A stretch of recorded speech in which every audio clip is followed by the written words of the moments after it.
मिळालेल्या सीडीआर मध्ये AI tool वापरून नावं शोधलीत। एआय टूल वापरल्यानंतर मिळालेल्या सीडीआर मधून मला शिंदेंचे 17 कॉल्स मिळाले। खरात शिंदेंच्या फोन कॉलच्या आरोपांवर अंजली दमानी यांचं वक्तव्य। सीडीआर प्राप्त करून घेण्याचा कुणाला अधिकार नाही, मुख्यमंत्री फडणवीसांचं स्पष्टीकरण। भोंदू खरात प्रकरणात सर्व व्यवहारांची चौकशी केली जाईल, मुख्यमंत्री फडणवीसांची माहिती। दमानी यांना माहिती देणारा असं कोणतं ॲप आहे? माहिती देणारी व्यक्ती हेच दमानी यांना माहिती नाही। दमानी यांच्या दाव्यावर सुषमा अंधारेंनी विचारले सवाल। कुठलं एआय ॲप कॉल डिटेल्स देतं ते दमानी यांनी सांगावं, सूरज चव्हाण यांचा सवाल। अज्ञात व्यक्तीनं पाठवलेल्या माहितीवर लगेच विश्वास कसा ठेवता? ही माहिती खोटी ठरल्यास जबाबदारी घेणार का? सूरज चव्हाण यांचा दमानी यांना सवाल। दमानी यांकडे सीडीआर पोहोचला असता तर सीडीआरची पूर्ण कॉपी आली असती, मंत्री उदय सामंतांची प्रतिक्रिया। तर अज्ञातानं सीडीआर दिलं असं दमानी यांनी काल खुलासा केला, सामंतांचं वक्तव्य। भोंदू खरात प्रकरणासारखे विषय हँडल करण्यामध्ये मुख्यमंत्री फडणवीस मास्टर। भोंदू खरात प्रकरणावर मंत्री चंद्रकांत पाटलांचं भाष्य। खरात प्रकरणात आवश्यकता वाटली तर मुख्यमंत्री फडणवीस केंद्रीय तपास यंत्रणांची मदत घेतील, मंत्री चंद्रकांत पाटलांची प्रतिक्रिया। चुकीच्या मार्गाने मेरिट नको, चुकीच्या पद्धतीने खेळायचं नाही, कॉपी करून पास होणं हे यश नाही। खरात प्रकरणावरून बावनकुळेंची अप्रत्यक्ष टीका। भोंदू अशोक खरातला फाशीची शिक्षा द्या, त्यांच्या ह्या प्रकरणाशी संबंध आढळल्यास कठोर कारवाई करावी, सुनील तटकरेंची मागणी। हे प्रकरण जलदगती न्यायालयात चालवावं, खरात प्रकरणावर सुनील तटकरेंची संतप्त प्रतिक्रिया। भोंदू खरातचा मुलगा हर्षवर्धन नॉट रिचेबल असल्याची माहिती, पोलिसांना न सांगताच हर्षवर्धन खरात शहर सोडून गायब। 2 दिवस चौकशीनंतर मुलगा हर्षवर्धन खरात गायब। हर्षवर्धन खरात गायब झाल्यानं तपासासाठी अडचणीत वाढ। भोंदू खरात नॉमिनी असलेल्या 132 बँक खात्यांचं प्रकरण, समता आणि जगदंब पतसंस्थेत मिळून भोंदूचे एकूण 132 खाती। आतापर्यंत 10 ते 11 खातेदारांची पोलिसांकडून चौकशी। शिर्डी राहता परिसरात आणखी 3 पतसंस्थेत खाती असल्याची माहिती। भोंदू खरात प्रकरणात आता जमीन खरेदी विक्री एजंटही एसआयटीच्या रडारवर। भोंदू खरात प्रकरणात आता जमीन खरेदी विक्री एजंटचीही चौकशी केली जाणार, सूत्रांची माहिती। नाशिक, पुणे, अहिल्यानगरमधील महसूल अधिकारी देखील एसआयटीच्या रडारवर। मुंबईतील एका पंचतारांकित हॉटेलमधून खरात हवाला रॅकेट चालवायचा। दिवसाला 25,000 रुपये भाडं असलेलं हॉटेल 365 दिवस बुक असायचं, सूत्रांची माहिती। हवालाचं दुबई कनेक्शन समोर येण्याची शक्यता। खरात प्रकरणातील पीडित महिला नैराश्यात असल्याची माहिती। खराच्या जाळ्यात अडकलेल्या पीडित मानसिक धक्क्यात। खरात प्रकरणातील 8 ते 9 पीडितांनी मानसोपचार तज्ज्ञाची भेट घेतल्याची माहिती। खरात प्रकरणातील पीडित महिलांचे व्हिडिओ व्हायरल झाल्यानं नैराश्य। एका विशिष्ट तारखेला खरातनं अनेक पतसंस्थेत खाती उघडल्याची सूत्रांची माहिती। त्या तारखेमागील रहस्य काय? पोलीस खात्यात चर्चा सुरू। त्या तारखेनं खरातनं खातं का उघडलं? पोलिसांनी माहिती मागवली, सूत्रांची माहिती। बारामती विधानसभा पोटनिवडणूक बिनविरोध व्हावी यासाठी सुनेत्रा पवार यांचा काँग्रेस प्रदेशाध्यक्ष हर्षवर्धन सपकाळ यांना फोन। काँग्रेसचा अधिकृत उमेदवार अद्याप जाहीर न झाल्यामुळे काँग्रेस बारामतीत निवडणुकीत उमेदवार देणार का याकडे लक्ष। बारामती पोटनिवडणुकीबाबत शरद पवारांची उद्धव ठाकरेंसोबत फोनवरून चर्चा, तर सुनेत्रा पवारांची ठाकरेंसोबत बारामती निवडणुकीबाबत चर्चा, संजय राऊतांची माहिती। तर बारामतीबाबत अद्याप निर्णय घेतलेला नाही, संजय राऊतांकडून स्पष्ट। बारामती पोटनिवडणुकीत सुनेत्रा पवारांना पाठिंबा देण्यावर ठाकरे सेनेत 2 मतप्रवाह, सूत्रांची माहिती।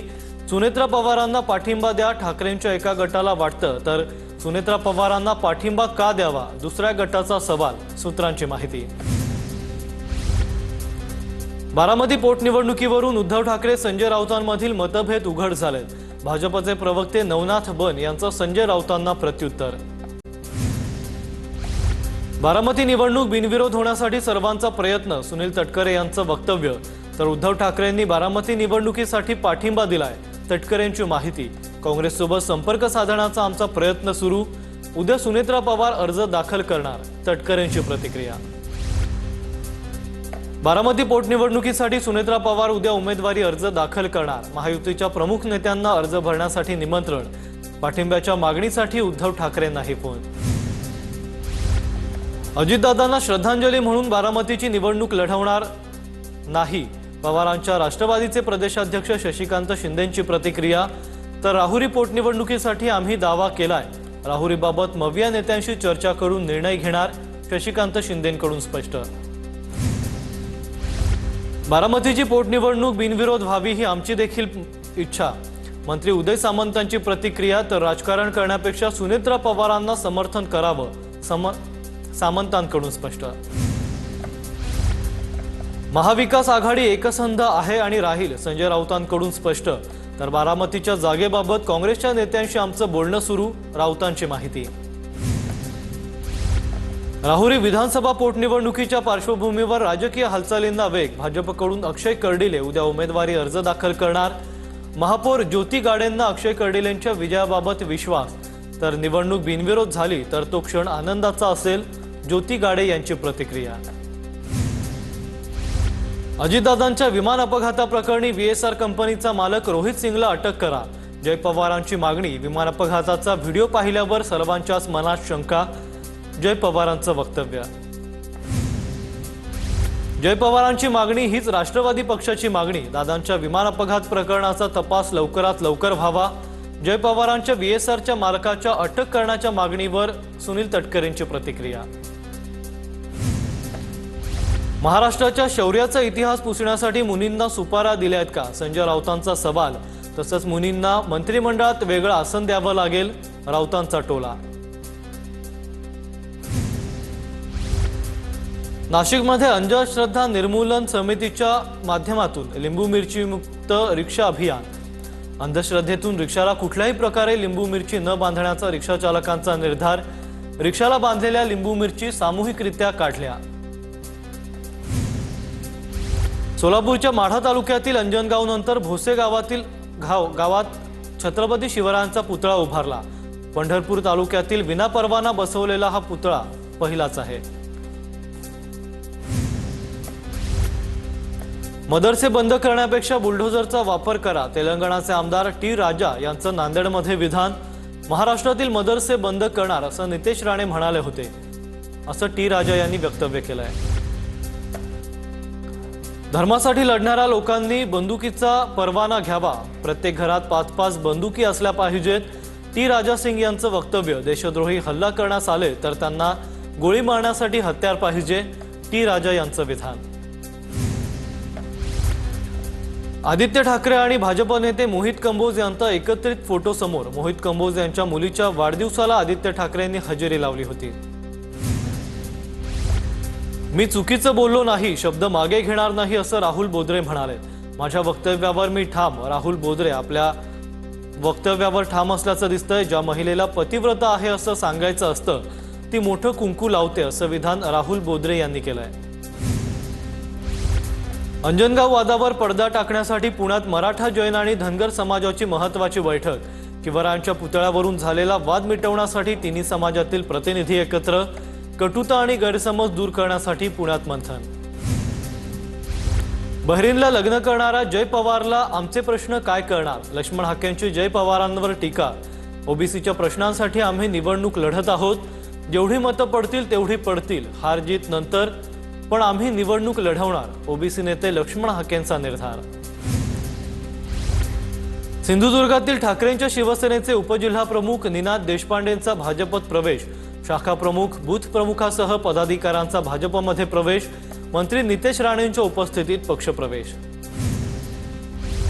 काँग्रेसचे राज्यातील 45 जिल्हाध्यक्ष बदलणार, महिनाअखेर निवडीची प्रक्रिया पूर्ण करणार, जिल्हाध्यक्ष तालुकाध्यक्षांसह 8000 नवे पदाधिकारी येत्या 2 महिन्यात नेमण्याचं लक्ष्य। रत्नागिरी जिल्हा परिषदेच्या स्थायी आणि विशेष समित्यांच्या सभापतींची निवड 7 एप्रिलला होणार। शासनानं काढलेल्या नवीन नियमाप्रमाणे एका जिल्हा परिषद सदस्याला एका समितीवर सदस्यत्व मिळणं बंधनकारक राहणार। नंदुरबारमध्ये काँग्रेस नेते भाजपसाठी काम करत असल्याचा आरोप, काँग्रेसचे पद्माकर वळवी आणि राजेंद्र गावित छुप्या पद्धतीनं भाजपचं काम करत असल्याचा दावा, पद्माकर वळवी आणि राजेंद्र गावितांवर शिस्तभंग कारवाई करण्याची मागणी। रायगड जिल्ह्यातील महाड तालुक्यातील वाकी बुद्रुकमधील शाळा बंद। 50 वर्षांची परंपरा असलेला श्री गुरुदत्त माध्यमिक विद्यालय ही शाळा शासनाकडून अचानक बंद। ऐन परीक्षा आधी विद्यार्थ्यांवर संकट। डोंगराळ भागातील विद्यार्थ्यांना 20 ते 30 किलोमीटर अंतरावर जाऊन शिक्षण घ्यावं लागणार। उपमुख्यमंत्री सुनेत्रा पवारांकडून नुकसानग्रस्त शेतकऱ्यांच्या पिकांची पाहणी। बारामती तालुक्यातील ग्रामीण भागातील शेतकऱ्यांच्या बांधावर जाऊन पाहणी करण्यात आली आहे। गेल्या 4 ते 5 दिवसांपासून अवकाळी पाऊस। नुकसानग्रस्त शेतकऱ्यांच्या पाठीशी सरकार उभं। मंत्री चंद्रकांत पाटलांचं वक्तव्य। 2014 पासून सरकारनं नुकसान भरपाई 32,000 कोटी रुपये दिली आहे। आताही झालेल्या नुकसानीची सरकार भरपाई देईल, चंद्रकांत पाटलांचं आश्वासन। धुळे जिल्ह्यातील 2 एप्रिल रोजी झालेला अवकाळी पाऊस आणि गारपिटीमुळे तब्बल 18,000 शेतकऱ्यांच्या पिकांचं नुकसान। साक्री, शिंदखेडा, शिरपूर, धुळे तालुक्यातील 234 गावातील शेतकऱ्यांचं नुकसान। जळगाव जिल्ह्यात अवकाळी पावसानं रावेर, मुक्ताईनगर, बोदवड तालुक्यात कोट्यवधींचं नुकसान। आता तोंडाशी आलेलं पीक पुन्हा उद्ध्वस्त। पीक जमीनदोस्त झाल्यानं शेतकरी हवालदिल। बुलढाणा जिल्ह्यात 1575 हेक्टरवरील शेतीचं अवकाळी पावसामुळे नुकसान। अवकाळी पावसानं 9 तालुक्यातील 72 गावांना फटका। नाशिकच्या येवल्यामध्ये अवकाळी पाऊस आणि वादळाचा कहर। टोमॅटो पिकं भुईसपाट। नैसर्गिक आपत्तीमुळे शेतकऱ्यांचं मोठं आर्थिक नुकसान। नाशिकच्या निफाडमध्ये अवकाळी पावसामुळे द्राक्ष, डाळिंब पिकांचं मोठं नुकसान। शेतकऱ्यांच्या हातातोंडाशी आलेला घास हिरावला। नुकसान भरपाईच्या मागणीसाठी मुख्यमंत्री आणि उपमुख्यमंत्र्यांना भेटणार। शिंदेंच्या शिवसेनेचे कुणाल दराडे यांची प्रतिक्रिया। लातूरमध्ये अवकाळीमुळे ज्वारी पिकाचं मोठं नुकसान। शेतकरी अडचणीत। तातडीनं पंचनामे करून मदत देण्याची शेतकऱ्यांची मागणी। वाशिम जिल्ह्यात अवकाळी पावसामुळे शेतपिकांचं मोठं नुकसान। नैसर्गिक आपत्तीमुळे 530 हेक्टर क्षेत्र बाधित। गहू, ज्वारी, हरभरा आणि आंबा बागांना मोठा फटका बसलाय। तात्काळ पंचनामे करून नुकसान भरपाई देण्याची शेतकऱ्यांची मागणी। नंदुरबारमध्ये युद्धजन्य परिस्थितीमुळे केळीची निर्यात बंद। जिल्ह्यातील केळी उत्पादक शेतकरी अडचणीत। युद्धामुळे व्यापारीही केळी खरेदी करत नसल्यानं केळींना भाव मिळेना। जळगावमध्ये दोनगाव शिवारात अवकाळीमुळे केळी बागांचं मोठं नुकसान। 5000 केळीच्या झाडांपैकी 1200 झाडं जमीनदोस्त। शेतकऱ्याचं आर्थिक नुकसान। नाशिकच्या निफाड तालुक्यात अवकाळी पाऊस आणि गारपिटीमुळे द्राक्ष आणि डाळिंब फळबागांचं नुकसान। शेतकरी आर्थिक संकटात। तातडीनं पंचनामे करून मदत देण्याची मागणी। आखाती देशात सुरू असलेल्या युद्धामुळे टायरच्या किमतीत वाढ। टायरच्या किमतीत एकूण 4 ते 5% वाढ झाल्याची माहिती। तसंच टायरचा माल वेळेत उपलब्ध होत नसल्याचा व्यापाऱ्यांचा आरोप। नाशिकच्या इगतपुरी तालुक्यातील कुऱ्हे गावातील वस्तीवर पाणी टंचाई। पाण्यासाठी महिलांची पायपीट। डोंगर टेकऱ्या पार करून पाणी आणावं लागतंय। अंबरनाथमधील श्री स्वामी समर्थ मठात कोब्रा जातीचा साप शिरलाय। भाविकांमध्ये भीतीचं वातावरण। सर्पमित्रानं सापाला जेरबंद केलंय। थंडावा शोधण्यासाठी नाग मठात शिरल्याचा सर्पमित्रांचा अंदाज। धुळ्याच्या शिंदखेडा ग्रामपंचायतीच्या हद्दीत 1 कोटी रुपये खर्च करून नमो उद्यानाची निर्मिती। पालकमंत्री जयकुमार रावल यांच्या हस्ते भूमिपूजन। अकोला शहरातील कौलखेड भागात धुमाकूळ घालणाऱ्या 4 नशेखोरांना अटक। अटकेतील आरोपींमध्ये एका अल्पवयीन मुलाचा समावेश। काल रात्रीच्या सुमारास या टोळीनं चाकू मारत 3 जणांना जखमी केलं होतं।